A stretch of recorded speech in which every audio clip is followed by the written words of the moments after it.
kebesaran-Mu. Karena Kau yang terhebat, Kau layak ditinggikan. Jiwaku pun bersorak sebab Engkau Allah yang setia dan benar. Tak pernah tinggalkanku, Kau selalu bersamaku. Yesus, Kau sumber kekuatan. Ku hidup untuk menyenangkan-Mu.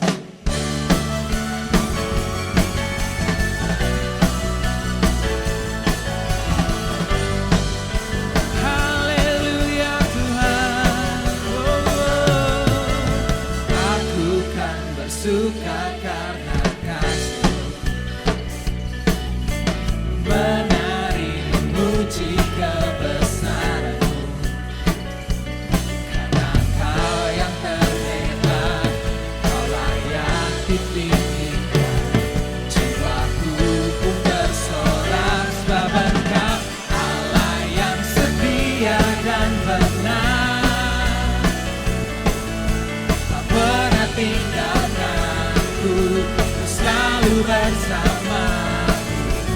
Yesus, Kau sumber kekuatan. Ku hidup menyenangkan-Mu. Kau Allah yang setia, selalu bersamaku. Yesus Tuhan mulia, hidupku milik-Mu. Allah yang setia dan benar, tak pernah tinggalkanku, selalu bersamaku. Yesus, Kau sumber kekuatan. Ku hidup untuk menyenangkan-Mu. Allah yang setia dan benar, tak pernah tinggalkanku, Kau selalu bersamaku. Yesus, Kau sumber kekuatan. Ku hidup untuk menyenangkan-Mu.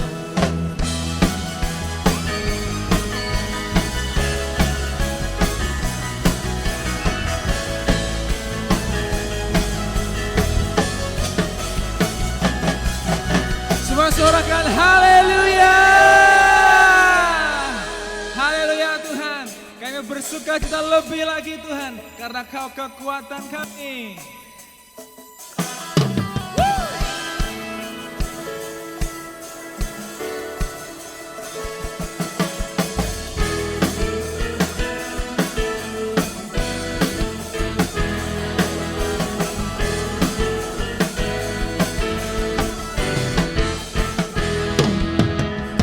Masuk gerbangnya dengan pujian, bertepuk tangan, bersorak-sorai. Mari bersama melompat, kuatkan ekspresi-Mu, sebab ada kuasa dalam pujian. Mari bersama kita tanggalkan beban dan dosa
hadirat menari, marilah menjadi laskar pujian. Semuanya bersuka cita, masuk hadiratnya dengan hati bersyukur. Gerakan kakimu dengan riang gembira, sebab Tuhan itu baik, bahwasanya untuk selamanya.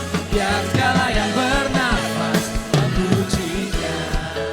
Semua bertepuk tangan, amin. Semuanya.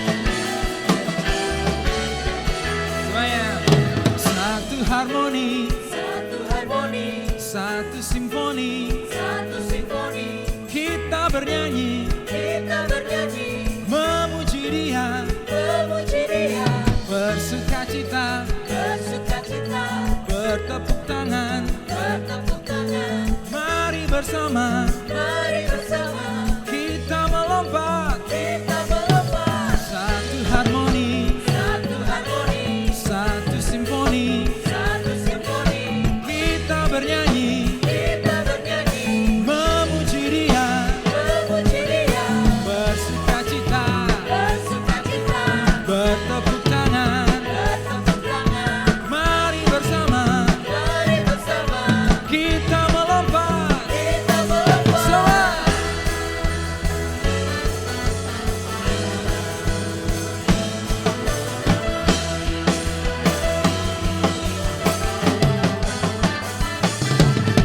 Masuk hadiratnya dengan hati bersyukur. Gerakkan kakimu dengan riang gembira, sebab Tuhan itu baik, bahwasanya untuk selamanya. Biar segala yang bernafas, biar segala yang bernafas, biar segala yang bernafas memujinya. Haleluya Tuhan.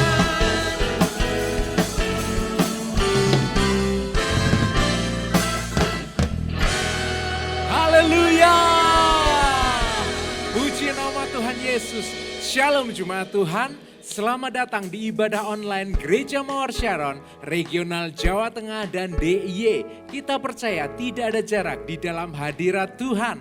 Dan welcome home kami ucapkan bagi Bapak Ibu Saudara yang baru kali ini bergabung bersama dengan kami. Dan bagi Anda yang belum tergabung di dalam Connect Group. Agar kami dapat mengenal Anda lebih dekat lagi. Dan apabila Anda memerlukan informasi seputar Connect Group, silakan dapat menghubungi kami melalui nomor WhatsApp 08-222-3390. Dan bagi jemaat yang akan memberikan persembahan, baik itu persembahan persepuluhan maupun persembahan ucapan syukur, bisa memberikan dengan cara transfer ke rekening berikut ini, atau bisa juga dengan scan QR Code yang tampil di layar sesuai dengan gereja lokal Anda masing-masing. Dan hari ini ialah minggu terakhir di bulan Juni. Kita akan bersama-sama berdoa bagi Anda yang merayakan wedding anniversary ataupun yang berulang tahun di sepanjang bulan Juni ini. Dan setelah doa untuk wedding anniversary dan ulang tahun, kita juga akan bersama-sama berdoa untuk membawa persembahan di hadapan Tuhan.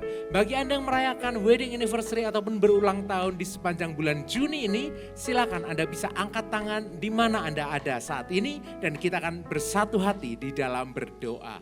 Mari kita berdoa. Tuhan Yesus, terima kasih Engkau baik. Kami bersyukur atas setiap saudara-saudari kami yang merayakan wedding anniversary ataupun yang berulang tahun di sepanjang bulan Juni ini. Tuhan, sebagaimana seumur hidup anak-anak-Mu ini, Engkau sudah menyatakan kasih karunia, kebaikan dan kemurahan-Mu yang tidak pernah berkesudahan. Maka biarlah kiranya ya Tuhan, anak-anak-Mu ini akan terus hidup di dalam kasih karunia Allah. Sehingga kehidupan mereka akan terus naik dan bukan turun. Diberkati dan jadi berkat bagi banyak orang. Serta terus memuliakan nama Tuhan Yesus. Terima kasih Tuhan, kasih karunia-Mu cukup bagi setiap anak-anak-Mu ini. Dan sebentar kami juga akan membawa persembahan kami di hadapan-Mu. Biar kiranya Tuhan Yesus Engkau yang menyucikan setiap hati kami. Biar kami akan bawa setiap persembahan ini dengan penuh sukacita, dengan sukarela. Karena kami mengasihi Engkau. Dan inilah Tuhan kasih kami kepadamu lewat persembahan kami. Di dalam nama Tuhan Yesus Kristus kami berdoa dan mengucap syukur. Haleluya. Amin. Selamat memberi. Tuhan Yesus memberkati. Jangan lupa klik tombol subscribe di YouTube untuk mengetahui update informasi seputar ibadah online, serta aktifkan lonceng pemberitahuan. Dan juga follow akun Instagram Gereja Lokal GMS Regional Jateng dan DIY untuk update informasi terbaru tentang ibadah, connect group, dan lain-lain.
besertaku, ku aman dalam-Mu. Panggil namanya Immanuel,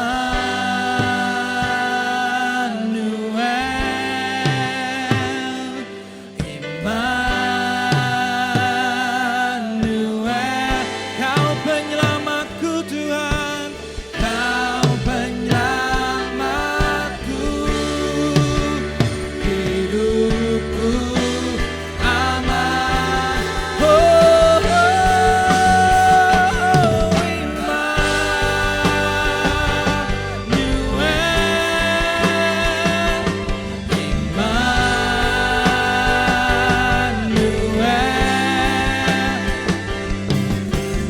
Kau besertaku, ku aman dalam-Mu. Immanuel,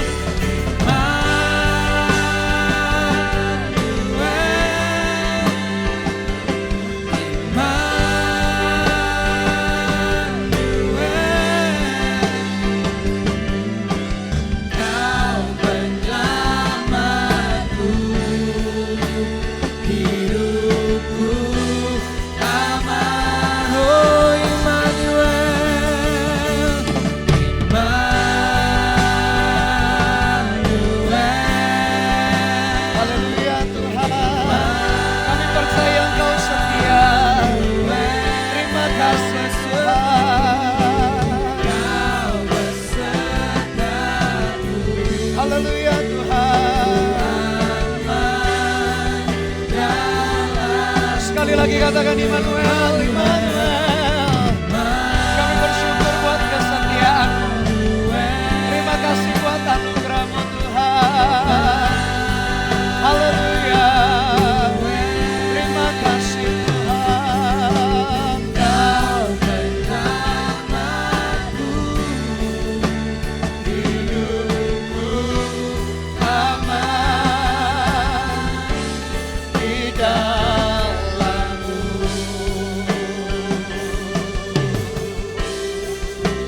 hidupku Aman di dalam-Mu. Sekali lagi katakan dengan hati kita, hidupku aman. hidupku Aman, haleluya, di dalam-Mu. Sorak-sorai ucapan syukur kami hanya bagi-Mu ya Tuhan. Engkau tak terbukti tak pernah meninggalkan, membiarkan kami. Terima kasih buat kesetiaan-Mu yang kami yakin Tuhan tak akan pernah berkesudahan dalam hidup kami. Sampai hari ini kami dipelihara, kami dijaga di dalam kasih setia Tuhan. Oleh karena itu kami gak ragu perjalanan hidup kami di masa depan. Kami yakin kesetiaan kasih-Mu yang sama akan menyertai menuntun kami. Lanjutkan kasih setia Tuhan. Ajari kami berjalan dalam kehendak dan rencana Tuhan. Oleh karena itu berfirmanlah, bersabdalah ya Tuhan. Roh Kudus urapi setiap kami. Berikan kami hikmat dan pengertian. Supaya kami paham rencana dan kehendak Tuhan. Dan kami berjalan di dalamnya.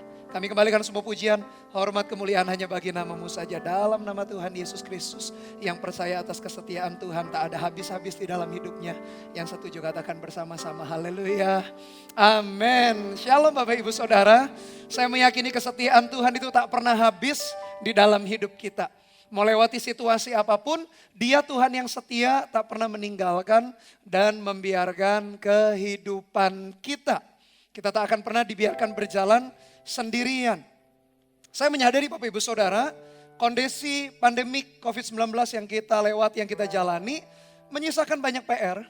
Salah satu PR kita adalah dalam pekerjaan, dalam kondisi keuangan. Dan hari ini saya khusus berbicara mengenai berkat Tuhan di dalam pekerjaan, di dalam keuangan kita. Izinkan Tuhan memulihkan, izinkan Tuhan mengerjakan bagiannya, sambil kita juga tentu saja mengerjakan bagian kita. Saya meyakini meskipun krisis ini terjadi dalam hidup kita nggak kehendaki sih. Tapi saya meyakini berkat dan anugerah Tuhan melampaui kondisi apapun. Termasuk untuk pekerjaan, keuangan, entah bisnis atau karir kita. Asal kita berjalan seperti yang Dia kehendaki. Oleh karena itu mari buka Alkitab kita bersama-sama. Saya beri judul berkat Tuhan dalam pekerjaan. Mari buka Kejadian 30. ayat 25 sampai 27. Mari kita perhatikan bagaimana perjalanan seseorang yang namanya Yakub diberkati disertai Tuhan dalam pekerjaan, dalam keuangannya. Kejadian 30 ayat 25, setelah Rahel melahirkan Yusuf, berkatalah Yakub kepada Laban, mertuanya, papa mertuanya, izinkanlah aku pergi supaya aku pulang ke tempat kelahiranku dan ke negeriku. Berikanlah istri-istriku dan anak-anakku yang menjadi upahku selama aku bekerja padamu supaya aku pulang. Sebab engkau tahu betapa keras aku bekerja padamu. Ayat 27, tetapi Laban berkata kepadanya, sekiranya aku mendapat kasihmu, telah nyata kepadaku bahwa Tuhan memberkati aku karena engkau. Yakub di dalam masa tertentu dalam waktu perjalanan hidupnya, dia minta pamit pulang. Selama ini dia tinggal di keluarga papi mertuanya yang namanya Laban. Dia minta untuk pulang ke tempat kelahiran. Bukan sekedar perantauan sebetulnya Yakub. Yakub sebetulnya lebih tepat bukan perantauan tapi pelarian. Kenapa dia melarikan diri? Ada dua hal. Peristiwa yang besar, dia membohongi dua orang penting atau terpenting di hidupnya. Yang pertama, papanya dia bohongi. Papanya Ishak sudah rabun, matanya tidak melihat terlalu jelas, dia bohongi supaya dia dapat hak kesulungan. Yang kedua, kakaknya Esau pun dibohongi. Yakub sebetulnya bukan minta izin pulang dari perantauan. Dia minta izin pulang dari pelarian. Seorang pelarian. Dia mencoba, dia tahu bahwa dia akan dipakai Tuhan besar atau diberkati Tuhan. Dan dia coba tanda petik tolong Tuhan dengan caranya sendiri. Bapak Ibu Saudara, jangan pernah tolong Tuhan dengan cara kita sendiri. Kita merasa Tuhan, ada janji Tuhan dalam hidup kita, Tuhan pasti memberkati, menyertai kita atau mengangkat kita di posisi tertentu. Lalu kita dengan sekuat tenaga tanda petik menolong Tuhan. Maksudnya berusaha dengan kekuatan kita sendiri, termasuk Yakub. Dia tahu, mungkin dia dengar ceritanya ketika ibunya mengandung dia, langsung anak kembar Esau dan Yakub. Esau lahir duluan sehingga jadi anak sulung. Yakub lahir kemudian anak bungsu. Sejak lahir dinubuatkan, anak yang muda yaitu Yakub akan menjadi tuan anak yang tua yaitu Esau. Sebetulnya dia sudah dapat janji Tuhan itu. Tapi dia coba tanda petik tolong Tuhan. Atau dia pakai caranya sendiri. Bohongi papahnya, bohongi kakaknya. Dengan pikiran dia bisa menjadi persis seperti yang dinubuatkan. Tak perlu tolong Tuhan kalau itu hal-hal yang curang yang kita lakukan. Tuhan adalah pribadi yang maha kuasa. Tak perlu dibantu oleh kita. Tuhan gak butuh manusia sebetulnya. Dia lakukan dengan caranya sendiri. Memang benar ada bagian yang perlu kita lakukan. Yakub waktu itu minta izin pulang. Bukan hanya perantauan, dia pelarian. Meskipun hari ini kita dalam kondisi lari dari Tuhan. Kondisi berbuat curang. Kondisi mengerjakan sesuatu dengan tidak baik di masa lalu. Cara yang paling tepat adalah bertobat kembali kepada Dia. Tinggalkan yang jahat, kembali kepada rencana dan kehendak Tuhan. Di tengah-tengah kondisi Yakub yang pelarian pendusta itu, Tuhan tetap menerima Yakub. Rencana Tuhan gak berubah dalam hidupnya. Meskipun Tuhan pengen Yakub bertobat dan berubah. Demikian juga dalam hidup kita. Sebelum kita berbicara mengenai berkat Tuhan dalam pekerjaan keuangan. Kalau ada sikap hati kita salah. Kalau kita meninggalkan Tuhan, menipu seseorang. Mencuri, mengambil sesuatu yang bukan milik kita, kembalikan. Karena Tuhan adalah hakim yang adil. Lalu bertobat, minta ampun kepada Tuhan.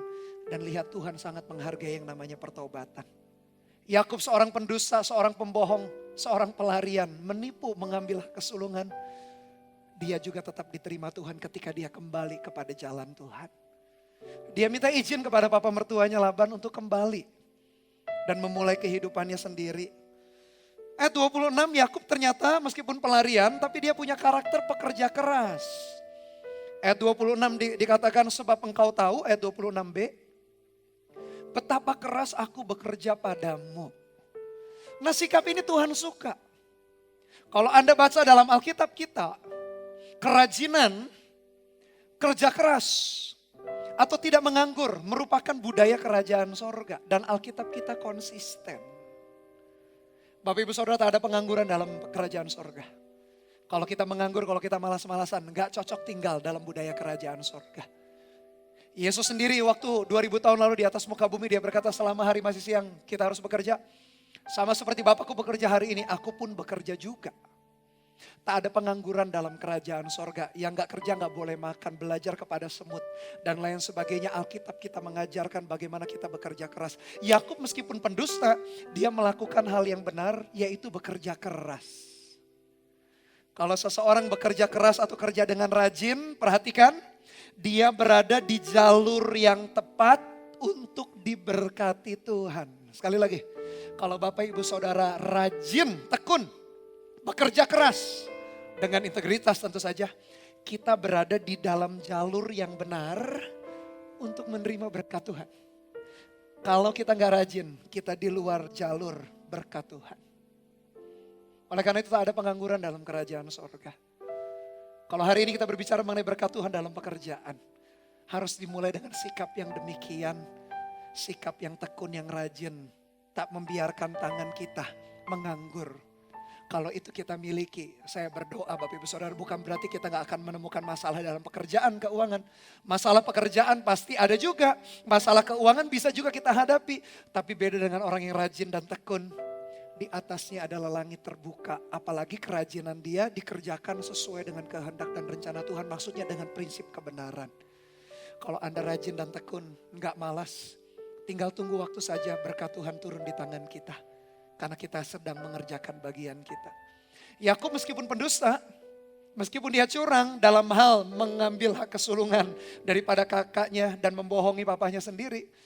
Tapi dalam hal ini dia melakukan yang benar, bekerja keras. Bahkan ayat 27 diakui oleh Laban. Dia berkata begini, Laban berkata kepadanya, sekiranya aku mendapat kasih-Mu, telah nyata kepadaku bahwa Tuhan memberkati aku katanya karena Engkau. Bapak Ibu Saudara, pilihan dalam tangan kita. Ada 3 level kehidupan manusia. Pertama, nyusahin orang lain. Saya berdoa kita gak hidup dalam level itu. Yang kedua, bertanggung jawab atas diri sendiri. Bekerja keras untuk memenuhi kebutuhan sendiri dan memenuhi keluarga. Tidak menyusahkan orang lain. Tapi ada level yang ketiga. Kita menjadi berkat, menjadi saluran berkat bagi orang lain. Di level manakah hidup kita? Level pertama menyusahkan orang lain. Level kedua bertanggung jawab atas diri sendiri, atau lewat hidup kita orang-orang diberkati. Oh Bapak Ibu Saudara, doa saya sebagai gembala Anda, dimanapun Anda berada, entah itu atasan, bos, pemimpin perusahaan di mana Anda bekerja, atau bidang usaha apapun, atau partner bisnis, atau siapapun yang Anda bekerja bersama, entah di bawah Anda, di atas Anda, atau satu level partner. Mereka berkata, memang bisnisku berkembang sejak aku kerja sama kamu. Bisnisku berkembang sejak aku memperkerjakan kamu. Doa saya demikian. Karena saya meyakini Tuhan tidak mau kita menyusahkan orang lain. Dan hidup kita bukan hanya sukses dan berhasil bagi diri kita. Tuhan mau keberadaan kita memberkati orang lain, persis seperti janji Tuhan atas Abraham. Dia berkata demikian, orang yang mengutuk kamu terkutuk, orang yang memberkati kamu diberkati. Dan olehmu katanya, seluruh bangsa di dunia ini dapat berkat. Meskipun berkat yang paling penting adalah keselamatan itu. Tapi saya meyakini keberadaan kita bisa memberkati orang lain di sekeliling kita. Demikian hidupnya Yakub. Hidupnya Yakub memberkati. Hidupnya Yakub sejak Yakub ada di rumah papanya, papa mertuanya. Sejak Yakub bekerja menjadi seorang pegawai sih. Tapi bisnis Laban diberkati. Saya berdoa dalam nama Tuhan Yesus. Bukan hanya Bapak Ibu Saudara dipulihkan kondisi ekonomi pekerjaan bisnisnya. Ketika selesai kita melewati pandemik atau sedang di dalam masa pandemik ini. Krisis ekonomi global pun kita ngalaminya. Bukan hanya Tuhan pulihkan Anda. Tuhan bahkan pakai hidupmu memberkati kehidupan orang-orang lain di sekelilingmu. Jadilah berkat, beri makan banyak orang. Buka lapangan pekerjaan, jadilah saluran berkat. Karena demikian Tuhan memanggil kita. Bukan hanya dipulihkan saja kondisi keuangan kita. Itu doa saya. Dan kita perhatikan ayat berikutnya. Ayat 29, perikop yang sama. Kejadian 30 tadi, perikop tadi ayat yang 29, mari kita lihat. Sahut Yakub kepadanya, engkau sendiri tahu bagaimana aku bekerja padamu dan bagaimana keadaan ternakmu dalam penjagaanku. Sebab harta milikmu tidak begitu banyak sebelum aku datang, tetapi sekarang telah berkembang dengan sangat. Dan Tuhan telah memberkati engkau sejak aku berada di sini. Lalu dengan sopan dia berkata, jadi bilakah dapat aku bekerja untuk rumah tanggaku sendiri? Yakub ini luar biasa. Nanti kalau kita ikuti kisah atau perikop berikutnya, dia berkata bekerja 20 tahun di rumahnya Laban. Selama 20 tahun dia membawa keuntungan. Waktu dia masuk harta Laban gak terlalu banyak. Ketika dia masuk bekerja 20 tahun langsung Laban punya harta yang luar biasa, banyak jadi orang kaya. Doa saya Bapak Ibu Saudara, keberadaan kita tidak menyusahkan orang lain, tidak membuat orang lain rugi. Keberadaan kita mengangkat orang lain, keberadaan kita memberkati orang lain. Perusahaan tempat kita bekerja, bank tempat kita bekerja, atau di mana kita bekerja mengalami keuntungan karena memperkerjakan kita. Partner bisnis kita mengalami keuntungan karena berpartner dengan kita. Bukan akhirnya perusahaan bisnisnya kolaps karena dengan kita. Itu doa saya, Tuhan menyertai hidup kita. Meskipun tantangan ekonomi keuangan kadang kita juga hadapi, tapi biarkan anugerah Tuhan menyertai. Yakub sudah lakukan tugasnya 20 tahun. Lalu dengan sopan dia berkata, bilakah dapat aku bekerja untuk rumah tanggaku sendiri. Dia pengen memulai karirnya atau memulai bisnisnya, memulai perjalanan hidupnya sendiri. Tidak lagi ikut bayang-bayang papa mertuanya. Dan dengan sopan dia kemukakan, dia menunjukkan juga hasil kerja keras. Kalau kita minta sesuatu kepada bos atasan kita, entah promosi, mungkin jabatan atau promosi di dalam mungkin gaji yang kita terima, tunjukkan kepada bos atau atasan kita dulu bagaimana kinerja kita. Katakan dengan sopan, kalau kita dealing dengan partner bisnis kita, mungkin selama ini sekian persen pembagiannya, kita minta dinaikkan, kata-kata dengan sopan. Dan yang kedua yang gak kalah penting, tunjukkan dulu kinerja kita. Layak gak kita dapat sesuatu yang lebih baik dari atasan atau dari partner kita. Itulah cara kita melihat bagaimana anugerah Tuhan menyertai, memulihkan pekerjaan keuangan kita. Lalu ayat 31, kata Laban, apakah yang harus kuberikan kepadamu? Jawab Yakub, tak usah engkau berikan apa-apa kepadaku. Aku mau lagi mengembalakan kambing dombamu dan menjaganya, asal engkau mengizinkan hal ini kepadaku. Hari ini aku akan lewat dari tengah-tengah segala kambing dombamu dan akan mengasingkan dari situ setiap binatang yang berbintik-bintik dan berbelang-belang, segala domba yang hitam dan segala kambing yang berbelang-belang dan berbintik-bintik, itulah upahku. Dan kejujuranku akan terbukti di kemudian hari apabila engkau datang memeriksa upahku. Segala yang tidak berbintik-bintik atau berbelang-belang di antara kambing-kambing dan yang tidak hitam di antara domba-domba, anggaplah itu tercuri olehku. Ketika Laban, papi mertuanya tanya, oh kalau gitu upahnya apa? Aku mau kasih upah apa, kamu mau minta apa? Ya aku bilang enggak perlu. Anggap 20 tahun itu aku bekerja betul-betul untuk Laban. Sudah gak usah diupah yang bagaimana. Asal ada makanan, Yakub terpelihara selama 20 tahun cukup. Dia gak minta upah, dia gak minta ganti, 20 tahun dia bekerja. Tapi dia berbicara ayat yang ke-33 dan dia berkata, dan kejujuranku akan terbukti di kemudian hari. Dia buat perjanjian, dia buat kesepakatan yang baru. Apa kesepakatannya? Setiap kambing domba ternak yang berbintik, entah berbelang, yang warna hitam, itu jadi kepunyaan Yakub. 20 tahun dianggap, sudahlah aku kerja keras gak usah dikasih apa-apa. Tapi mulai hari ini dan seterusnya, yang berbintik, yang berbelang dan warna hitam menjadi upahku. Dia berkata kejujuranku. Memang benar sih. Siapa yang bisa nentukan ternak lahir, kambing domba lahir, yang dilahirkan bulunya berbelang-belang, berbintik-bintik dan hitam. Gak ada seorang pun yang bisa menentukan. Di situ memang Yakub fair. Di situ Yakub memang membuat perjanjian, dia jujur. Karena tak ada seorang pun yang bisa menentukan bagaimana bulu daripada si kambing domba itu. Ayat 34 kemudian kata Laban juga berpikir hal sebaliknya. Dia berkata, baik, jadilah seperti perkataanmu itu. Ada kesepakatan di antara dua belah pihak. Bapak Ibu Saudara, kalau kita sepakat di antara dua belah pihak, ingat perjanjian, ingat setiap butir-butir perjanjian. Jangan cuma lihat haknya kita, lihat juga kewajiban kita. Entah kita bekerja dengan atasan kita bekerja meniti karir.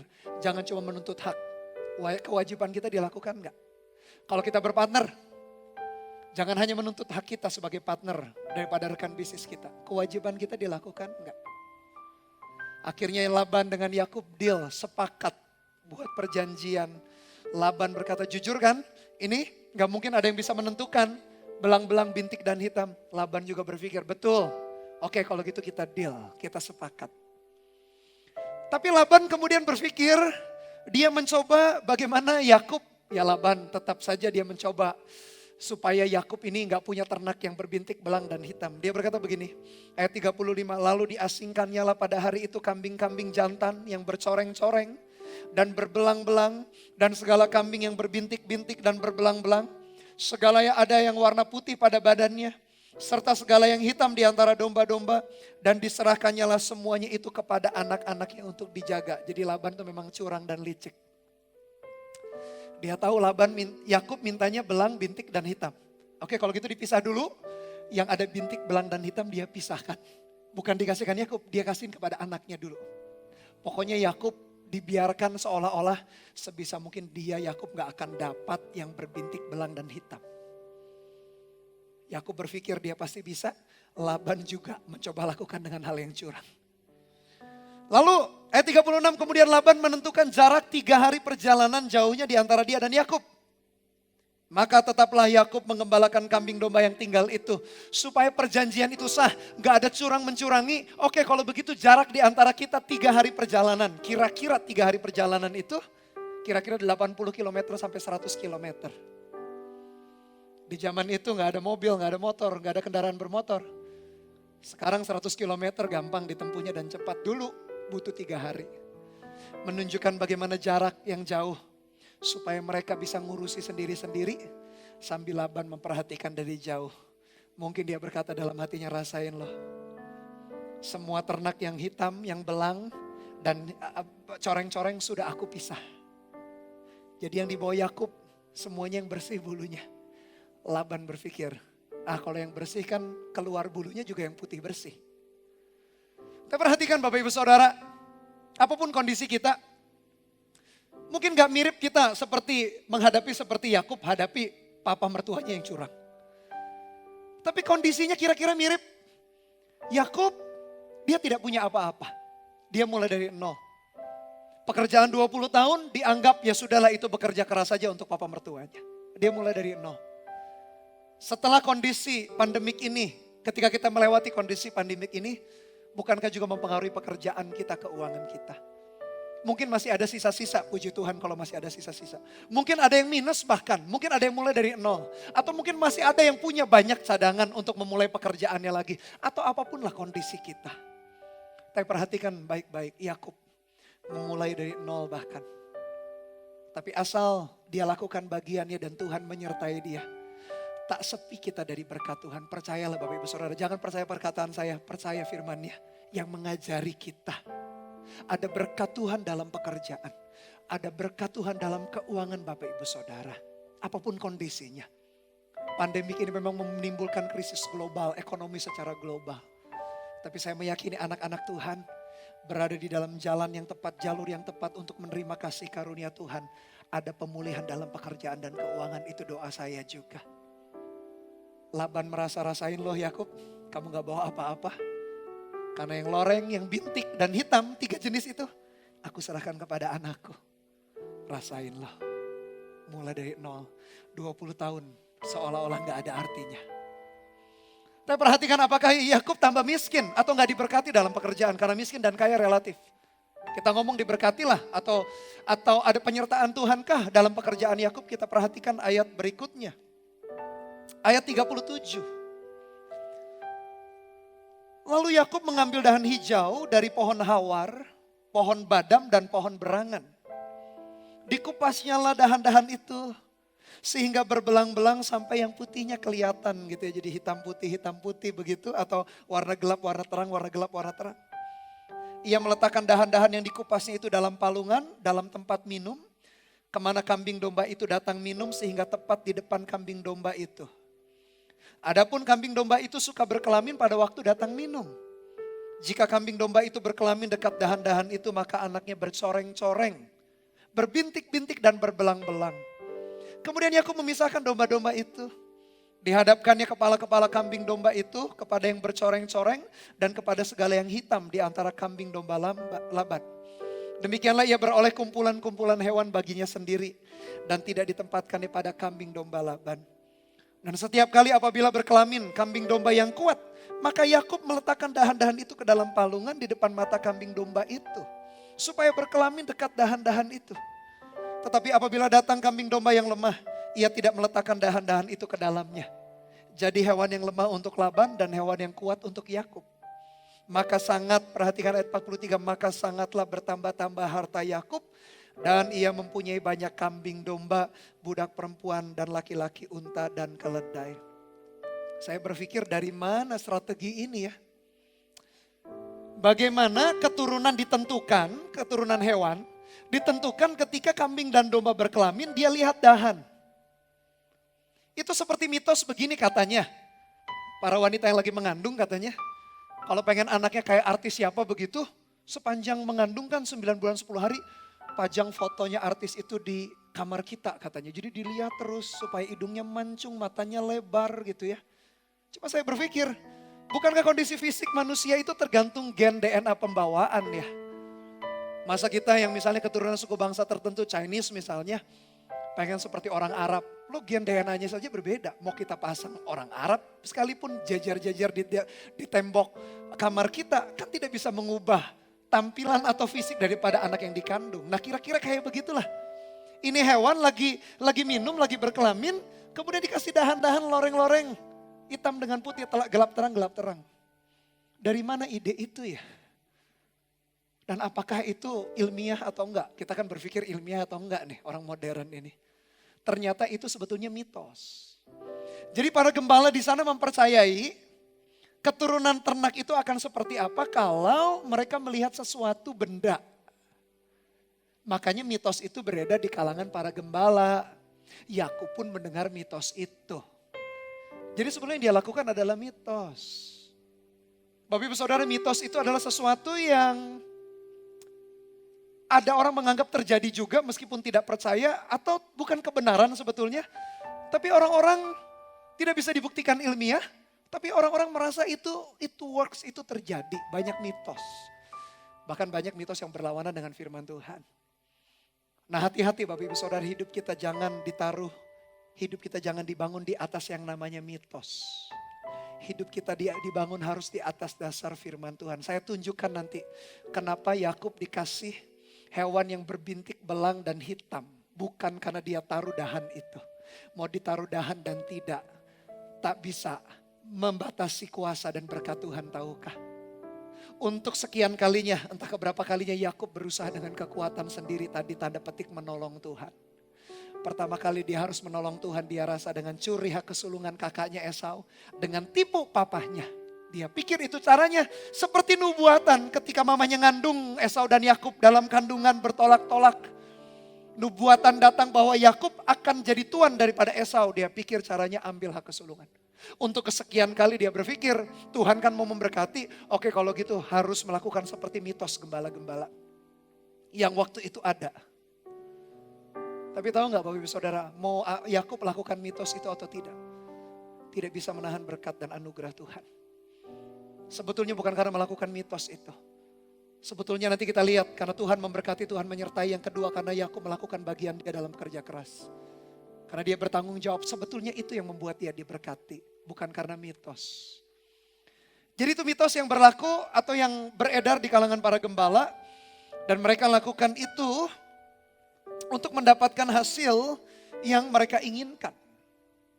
Bapak Ibu Saudara percaya atau tidak? Tak perlu tolong Tuhan tanda petik supaya kita diberkati. Bukan berarti kita nganggur, gak lakukan apa-apa. Bukan ya. Jangan ambil kesimpulan begitu. Tadi saya berkata orang malas tak dapat makan, gak boleh makan. Kemalasan bukan budaya kerajaan sorga. Jadi kalau kita malas sebetulnya kita bukan orang kerajaan sorga. Tapi gak perlu nolong Tuhan, gak perlu kotori tangan kita istilah saya.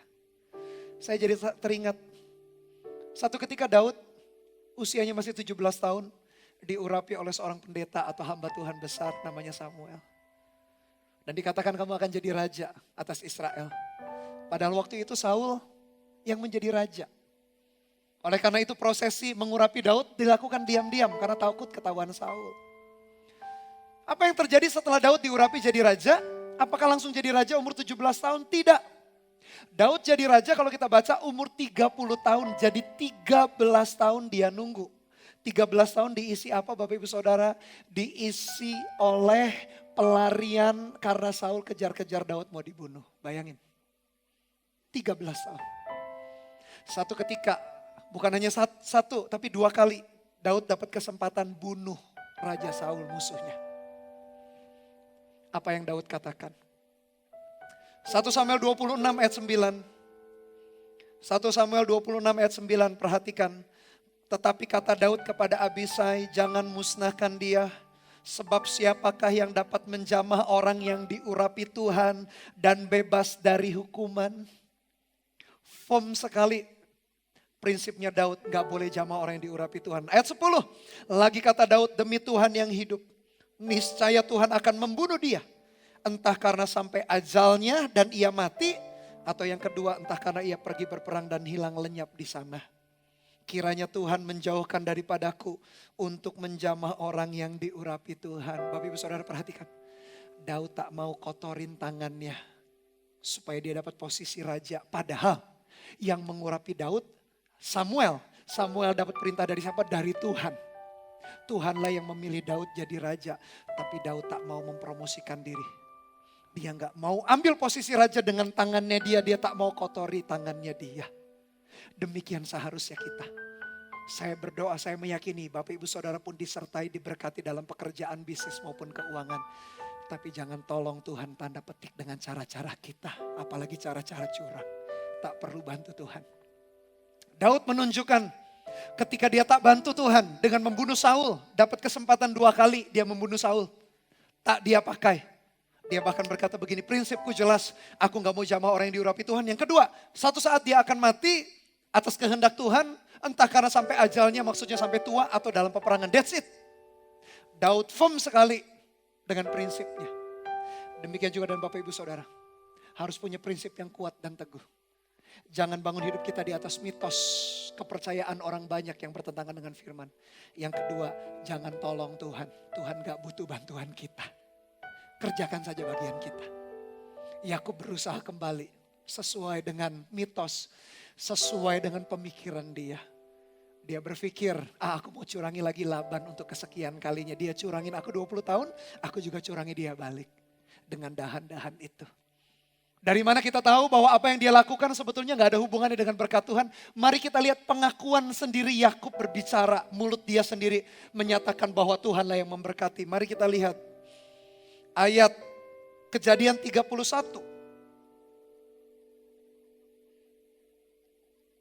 Ayat 10 sampai 13. Di sini kita mengerti. Hidup Bapak Ibu Saudara dengan saya. Bukan karena mitos kita diberkati. Bukan karena kita tolong Tuhan tanda petik dengan cara yang curang. No. Kalau Tuhan berjanji engkau diberkati.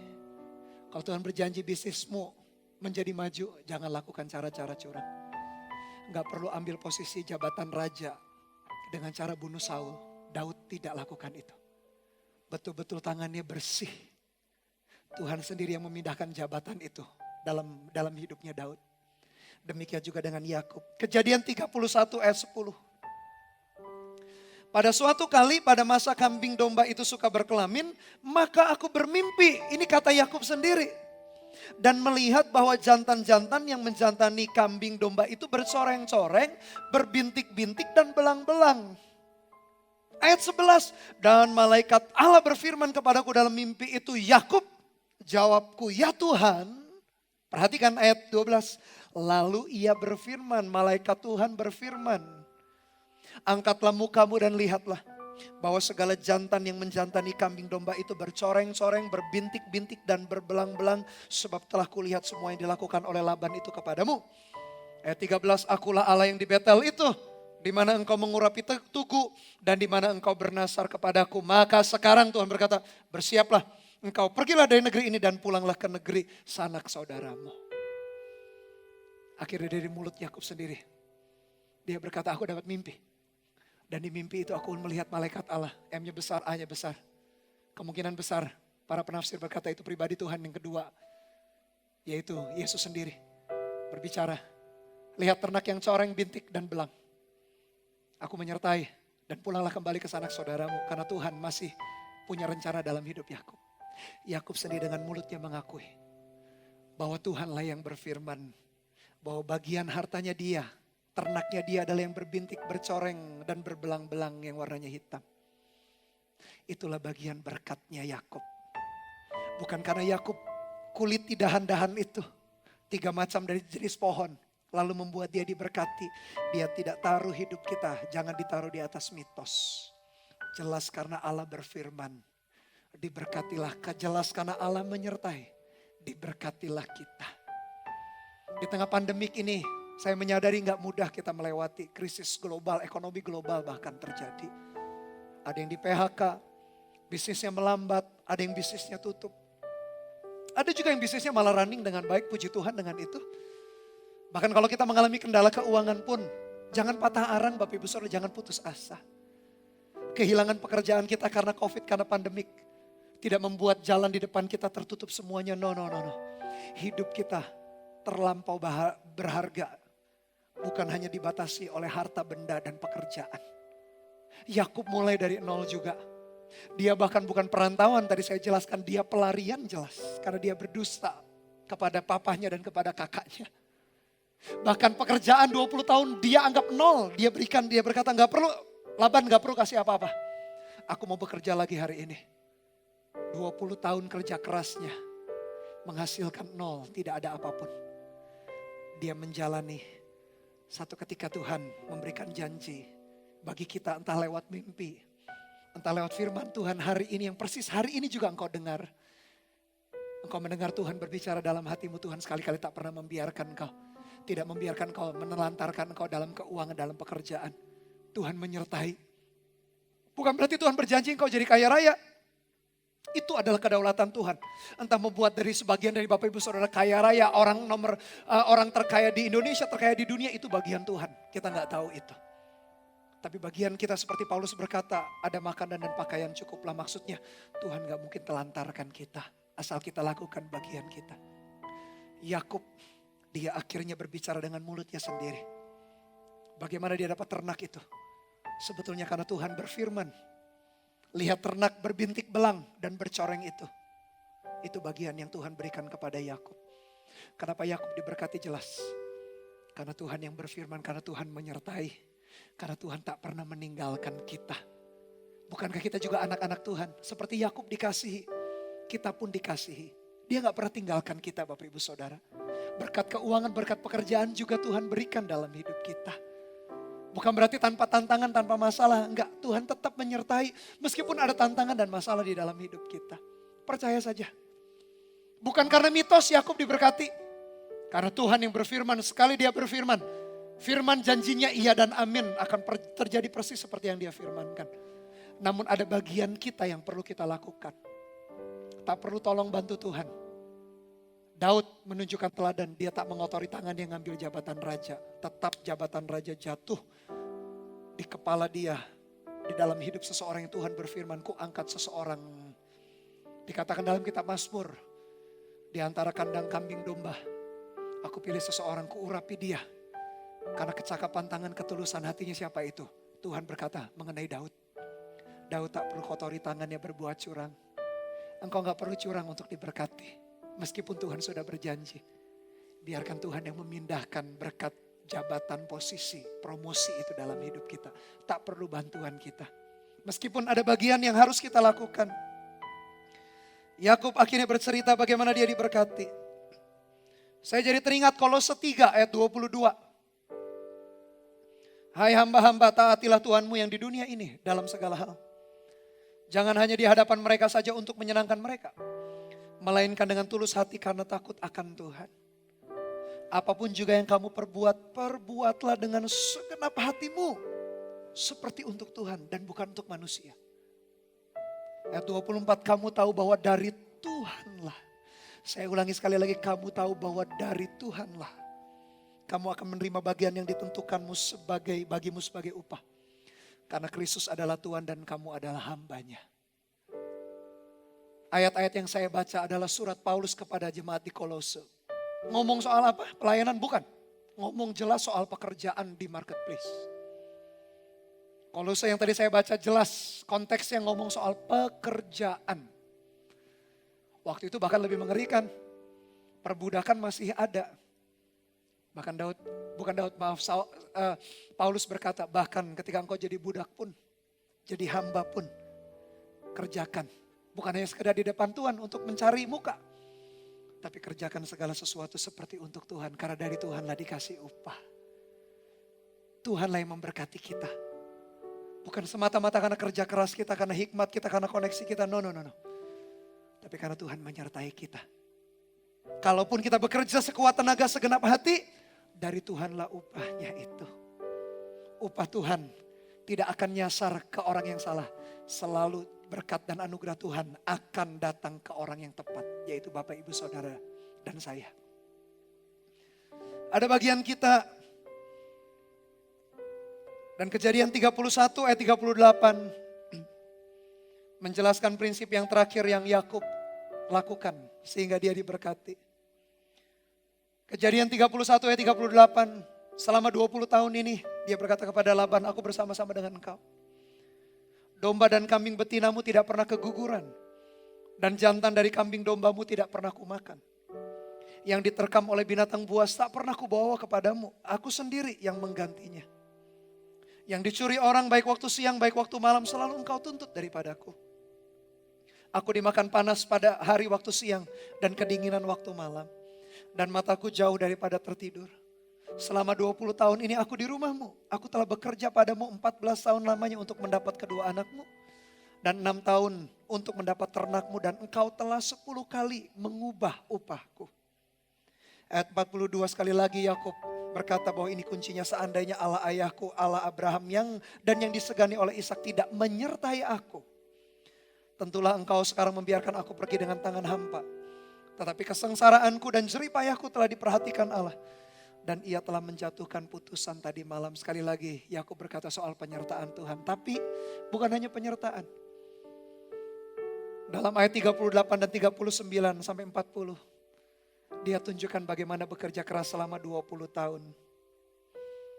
Saya highlight yang pertama, dia berkata hewannya tidak pernah keguguran. Berarti Yakub bekerja dengan sangat excellent. Dia berkata, hewanmu yang jantan tak pernah kumakan, berarti dia tidak pernah korupsi. Yang ketiga, ketika ada yang diterkam atau yang dicuri, Yakub yang mengganti, berarti dia bertanggung jawab. Yang keempat, panas kepanasan malam kedinginan tidak tidur, bahkan dia seorang pekerja keras. Yang kelima, meskipun diubah 10 kali upahnya, gonta-ganti terus upahnya, diupah tapi gak sesuai dengan yang dijanjikan, Yakub tetap bekerja, berarti setia. Selama 20 tahun ini yang Yakub miliki. Bekerja dengan baik, bekerja excellent, tidak korupsi, bertanggung jawab, bekerja keras, dan setia. Pertanyaannya, apakah kita punya karakter yang sama? Selama 20 tahun dia konsisten mengerjakan itu, bekerja dengan excellent, tidak korupsi. Bertanggung jawab, pekerja keras, dan tetap setia meskipun diubah-ubah upahnya. Orang yang punya karakter yang demikian, dia ada di dalam jalan yang tepat untuk menerima berkat. Memang berkat datang dari Tuhan, tapi jalannya harus jalan yang tepat, jalan yang benar. Ya, ada yang bagian yang Yakub lakukan. Dan itu membawanya dia diberkati, makin lama makin diberkati. Ada berkat Tuhan dalam pekerjaan, ada berkat Tuhan dalam keuangan kita. Di tengah-tengah kondisi pandemik yang membuat rugi, membuat terhambat bisnis kita, pekerjaan, keuangan kita. Meskipun ada sebagian jemaat saya dengar juga diberkati, malah ketika pandemik ini puji Tuhan dengan itu. Jangan sombong, rendah hati. Bantu orang-orang yang kekurangan bahkan kalau Anda diberkati. Tapi buat kita yang mengalami struggle, mengalami pergumulan. Miliki karakter seperti yang Yakub punya, bekerja dengan baik, tak pernah keguguran ternaknya. Tak pernah kumakan, tidak korupsi. Ketika diterkam, dicuri, bertanggung jawab, dia ganti. Panas, dingin, dan tidak tidur, dia pekerja keras. Bahkan meskipun 10 kali diubah upahnya, dia tetap setia. Lakukan bagian kita. Dan lihat Tuhan menyertai, Tuhan yang memberkati. Anugerahnya menyertai, bukan mitos. Dan bukan karena kita tolong Tuhan, tanda petik. Gak perlu tolong Tuhan, dia gak perlu bantuan kita. Lakukan saja bagian kita. Sesuai dengan apa yang Tuhan mau. Lakukan dengan rajin, lakukan dengan setia, that's it. Tapi firm hati kita, teguh, Tak perlu mengambil jabatan raja, jabatan kepemimpinan, jabatan promosi, keuangan, atau berkat itu dengan cara curang. Daud menunjukkan bagaimana tangannya tetap bersih dan tetap dia jadi raja. Itulah cara Tuhan memberkati, memulihkan keuangan pekerjaan kita. Itulah caranya bagaimana kita berjalan dalam penyertaan Tuhan, Bapak Ibu Saudara. Sepanjang kisah Yakub ini begitu indah, perjalanannya ada 3 aplikasi atau penerapan yang kita bisa lakukan dalam hidup kita setiap hari. Aplikasi yang pertama, milikilah sikap kerja keras dan integritas. Yakub menunjukkan itu 20 tahun. Bahkan bukan hanya kerja keras. Dia tidak mengambil hewan daripada Laban. Dia kerja dengan penuh integritas. Bangun itu Bapak Ibu Saudara. Kalau ingin melihat kita diberkati dalam keuangan, dalam pekerjaan, bekerja keras, tak ada pengangguran dalam kerajaan sorga, tak ada kemalasan dalam kerajaan sorga, yang ada adalah ketekunan, kerajinan, kerja keras, dan milikilah integritas. Kalau itu ada dalam hidup kita, kualitas yang seperti itu, Anda berada di dalam jalur yang tepat. Tapi belum selesai, aplikasi yang kedua. Jangan berhenti menyusahkan orang, jangan menyusahkan orang. Jangan hanya hidup bagi diri sendiri. Yang kedua, jadilah berkat atau menjadi berkat. Tuhan pilih kita menjadi berkat. Laban sendiri berkata, bersaksi, memang benar aku diberkati karena kehadiranmu Yakub. Laban sendiri mengakui. Saya jadi ingat juga kisah Yusuf. Anak daripada Yakub, anak yang ke-11. Yusuf pun juga melakukan prinsip yang sama. Potifar berkata, rumah tanggaku diberkati juga karena kehadiran Yusuf. Bapak Ibu Saudara, saya berdoa seperti Yakub, seperti Yusuf. Dimanapun mereka berada, orang lain diberkati. Dimanapun kita bekerja, perusahaan, kantor, bank yang tempat kita bekerja mengalami keuntungan. Partner bisnis kita mengalami berkat. Demikianlah anak-anak Tuhan, jadilah berkat. Tidak berhenti sampai di situ, aplikasi yang ketiga. Berharaplah pada penyertaan Tuhan. Jangan letakkan hidup kita atas mitos, bukan kebenaran. Jangan letakkan hidup kita atas perjuangan kecurangan kita. Seperti Yakub berulang kali curang supaya dia menerima berkat. Apa yang dijanjikan Tuhan dia alami. Gak perlu kita tolong Tuhan seperti itu. Kerjakan dengan baik, berharap pada penyertaan Tuhan. 2 kali Yakub berbicara, dia berkata yang pertama Tuhan bermimpi. Yang kedua ketika dia bertemu dengan Laban, kalau bukan Tuhan yang menyertai aku, pastilah aku tangan hampa. Jelas berkat dan anugerah datangnya dari Tuhan. Dia memberkati, menyertai kita sebagai anak-anak Tuhan. Doa saya Bapak Ibu Saudara, ada berkat Tuhan dalam pekerjaanmu. Ada berkat Tuhan dalam karir, dalam bisnismu. Ada berkat Tuhan dalam keuanganmu. Di tengah-tengah kondisi pandemik begini, membuat imbas juga kena ke dalam keekonomi atau pekerjaan kita. Tapi jangan putus asa. Masa depan kita, hari depan kita gak selesai. Belum berhenti meskipun kita kena masalah. Karena hidup kita ada dalam tangan Tuhan. Percayalah kepada Dia. Lakukan bagian kita. Dan lihat Tuhan menyertai berkat Tuhan atas pekerjaan, atas keuangan, atas karir dan bisnis kita. Haleluya. Amin. Mari tundukkan kepala sejenak Bapak Ibu Saudara. Pejamkan mata kita juga sejenak, arahkan hati kita kepada Dia. Kita meyakini ada berkat Tuhan di dalam pekerjaan. Kondisi yang seperti ini tak menghambat berkat Tuhan. Seolah-olah berkat Tuhan gak nyampe dalam hidup kita. Seolah-olah penundaan enggak. Karena di balik semua itu Tuhan tahu. Tuhan yang tahu cara memberkati kita. Tuhan yang tahu Dia menyertai kita. Jangan buang iman kepercayaan kita. Karena besar upah yang menunggunya. Nyanyikan lagu ini bersama-sama. Sebagai iman kita di hadapan Tuhan. Haleluya. Haleluya Tuhan. Lebih dari para penjaga mengharap fajar pagi, segenap asaku dan relung hati berharap padamu. Katakan dengan iman, dengan segenap hati kita. Ini jeritan hati kami yang dari hati kami yang paling dalam. Meskipun kami gak bisa lihat jalan-Mu ya Tuhan, ini pilihan kami ya Tuhan. Untuk percaya penuh padamu Yesus.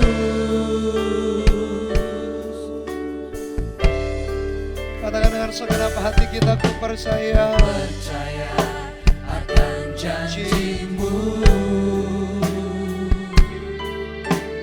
tak sedetik pun aku ragu.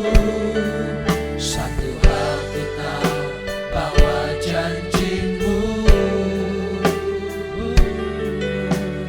tak akan pernah Lekang oleh waktu. Katakan pasti digenapi. pasti digenapi. Nyanyikan dari awal. Jadikan doa kita, keyakinan iman kita kepada Dia. Katakan bersama-sama. Haleluya. Penjaga mengharap fajar pagi, segenap asaku Amin. dan relung hati. Haleluya.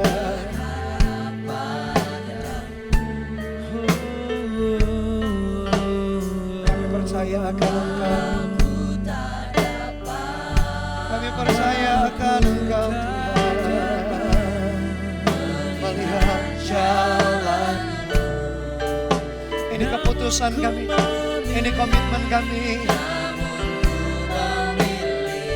Amin, amin Tuhan. Oh,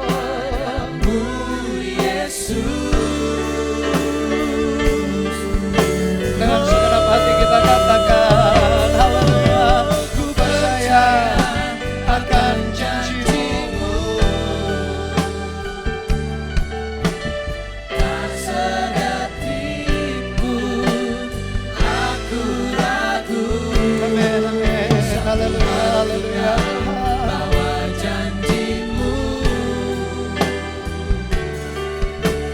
tak akan pernah Lekang oleh waktu. Katakan dengan iman, pasti digenapi. pasti digenapi. Sekali lagi katakan dengan iman kita kepada Dia. Haleluya Tuhan, amin. Dan janji-Mu Tak sedetik pun aku ragu. Satu hal bahwa janji-Mu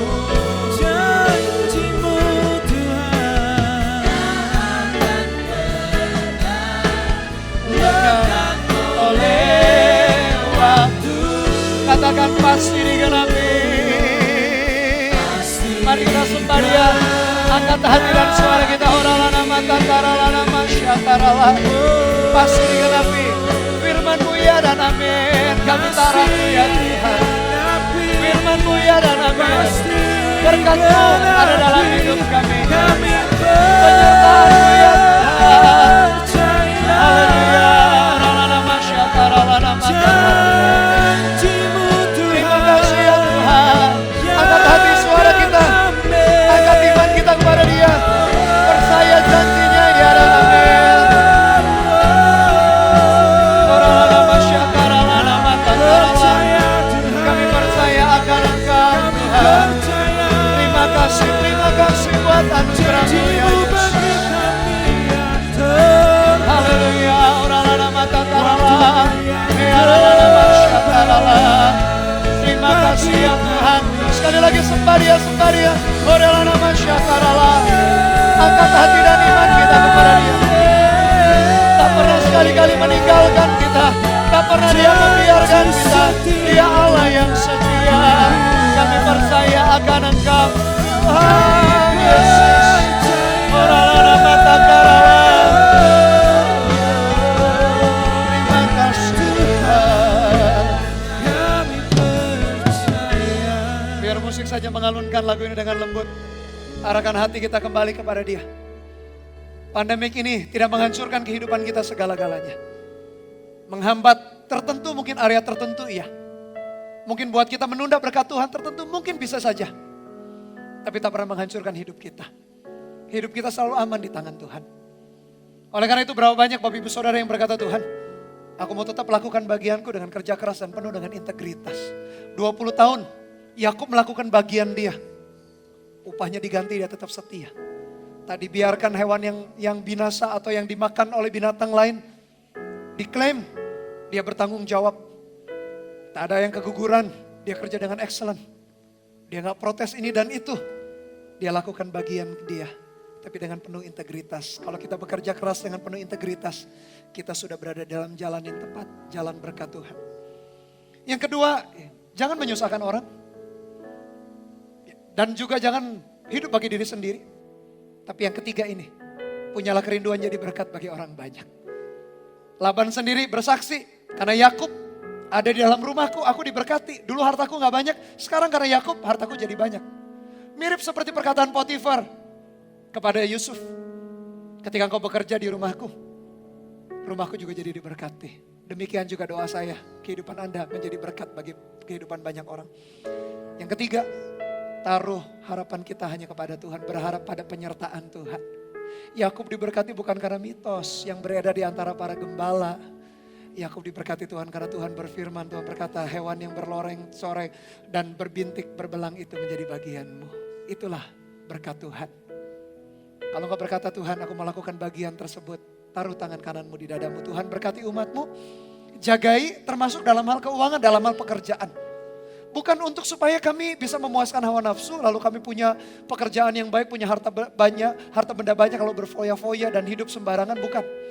Supaya kami bisa selesaikan rencana dan kehendak-Mu.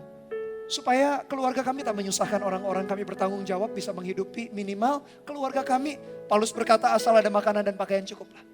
Oleh karena itu berkatilah umat-Mu ya Tuhan. Apa yang tertunda, apa yang terdelay selama COVID-19, selama pandemik ini. Tuhan anugerah-Mu, berkat-Mu menyertai umat-Mu. Tuhan berkati dalam pekerjaan, dalam bisnis, dalam karir. Berikan hikmat, berikan ide kreativitas. Terus mereka berjalan dari satu berkat kepada berkat lain. Dengan tujuan menyelesaikan rencana dan kehendak. Tuhan meteraikan firman-Mu Tuhan. Setiap apa yang mereka kerjakan dengan kedua tangan mereka, Tuhan berkati. Karena Tuhan menyertai dan menuntun umat-Mu. Di dalam nama Tuhan Yesus, nyanyikan ref lagu ini sekali lagi, katakan ku percaya. Haleluya Tuhan. Janjimu Katakan dengan iman kita, haleluya. tak sedetik Haleluya Tuhan. aku ragu. Satu hal ku tahu, bahwa janjimu Amin, amin. tak akan pernah Yes Tuhan, haleluya. Dengan segenap hati kita katakan pasti digenapi. Sekali lagi katakan, ku percaya akan janjimu. Ku percaya. Haleluya